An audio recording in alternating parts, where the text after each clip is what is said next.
લાડુ અને પુડુચેરીમાં પણ ભારે વરસાદથી જનજીવન અસ્તવ્યસ્ત થયું છે। સતત વરસી રહેલા વરસાદના કારણે જળાશયોમાં પૂરની સ્થિતિ છે।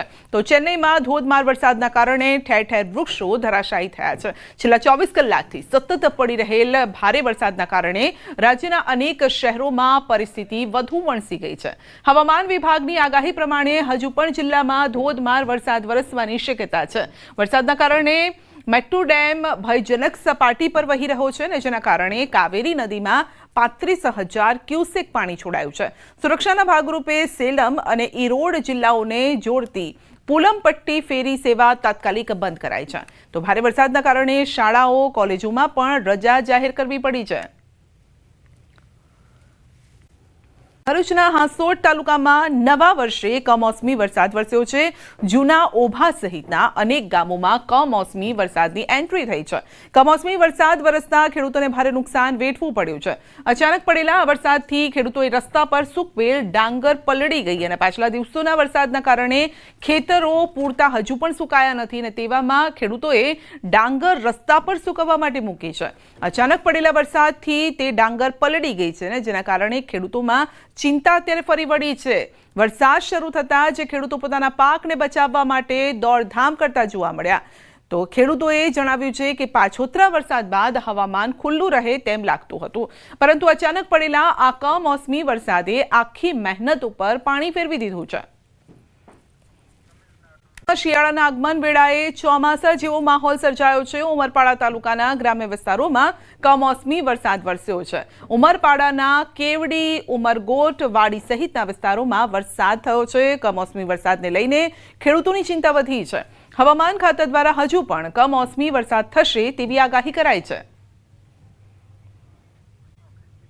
આ તરફ મુંબઈના જોગેશ્વરી વિસ્તારમાં લાગી છે આગ। બિલ્ડિંગમાં આગ લાગતા દોડધામ મચી ગઈ છે। ફાયર વિભાગની ટીમ પહોંચી છે ઘટના સ્થળે। આગ પર કાબુ મેળવવાના પ્રયાસ પણ શરૂ કરવામાં આવ્યા છે। તો બિલ્ડિંગમાં આગ લાગી છે અને ફાયર વિભાગની ટીમ હાલ ઘટના સ્થળે પહોંચી છે। તો પાણીનો મારો અત્યારે ચલાવવામાં આવી રહ્યો છે। આગ પર કાબુ મેળવવાના તમામ પ્રયાસ કરવામાં આવી રહ્યા છે। જોગેશ્વરી વિસ્તારમાં આગ લાગવાની આ ઘટના ઘટી છે। જો કે દિવાળીના તહેવાર શરૂ થતા પહેલા જ આગની ઘટનાઓમાં સતત વધારો થઈ ગયો છે। ફાયર વિભાગની ટીમ હાલ આગને બુઝાવવાના પ્રયત્ન કરી રહી છે। લગભગ 3 થી 4 માળ સુધી આ આગ પ્રસરી હોવાનું જોવા પણ મળી રહ્યું છે, કારણ કે ધુમાડો ઉપર જઈ રહ્યો છે। આગની લપટો પણ ઉપર જતી હતી, જેના કારણે ઉપર સુધી આગ ફેલાતી પણ જોવા મળી રહી છે અને અત્યારે બિલ્ડિંગ પણ આખું ધુમાડાના કારણે કાળું અત્યારે ભાસી રહ્યું છે। તો હજુ પણ આગ પૂરી રીતે બુઝાય છે કે નહીં, કારણ કે અંદર પણ આગ હોઈ શકે છે બિલ્ડિંગની અંદર, તો તે પણ જોવાનો પ્રયત્ન કરી રહ્યા છે। દૂરથી પણ આગની લપટો જોવા મળી રહી છે। તો રાજ્યમાં દિવાળી બાદ પણ આગ લાગવાનો સિલસિલો યથાવત છે। નવા વર્ષે આગની 3 ઘટના ઘટી હતી। અમદાવાદમાં વહેલી સવારે 5 દુકાનોમાં ભીષણ આગ લાગી। રેડિયો મિર્ચી રોડ પર 5 દુકાનોમાં આગ લાગતા દોડધામ મચી ગઈ। ફાયર વિભાગે આગ પર કાબુ મેળવ્યો। તો વડોદરામાં ગેસ લાઇનમાં આગ લાગતા દોડધામ મચી હતી। ગેસ લાઇનમાં લાગેલી આગ કાબુમાં આવતા મોટી દુર્ઘટના ટળી છે। આ તરફ સુરતમાં અલથાણના ડમ્પિંગ સાઇટમાં ફરી આગ ભભૂકી ઉઠી છે। તો કચરાના ઢગલામાં આગ લાગી હતી અને ફાયર બ્રિગેડની ટીમે જાણ કરતા આગ પર કાબુ મેળવાયો છે।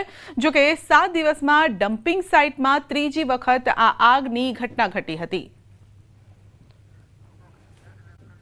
તરફ જૂનાગઢના ભેસાણમાં પતિએ કરી છે પત્નીની હત્યા। પતિના અન્ય મહિલા સાથે પ્રેમ સંબંધ હોવાનો ખુલાસો થયો છે।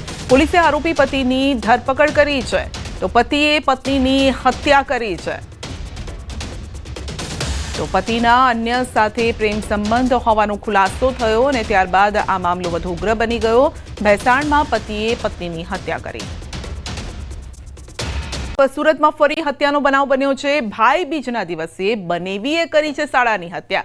અઠવા વિસ્તારમાં ત્રિકમ વડે યુવકની હત્યા। હત્યારો બનેવી ઘટના બાદ ફરાર છે। ભાણીને ન મારવા સાળાએ ટકોર કરતા હત્યા કરી છે। તો બનેવીને લાગી આવતા હત્યાને અંજામ આપ્યો છે અને અઠવા પોલીસે હત્યાનો ગુનો નોંધી તપાસ આદરી છે। તો સૂરજ નામના યુવકની હત્યા, હત્યારાની પોલીસ દ્વારા શોધખોળ પણ હાથ ધરાઈ છે। ભાઈ બીજના દિવસે જ બનેવીએ કરી છે સાળાની હત્યા। વધુ અપડેટ મેળવીશું કીર્તેશ પાસેથી। જી કીર્તેશ, તહેવાર માતમમાં ફેરવાઈ ગયો।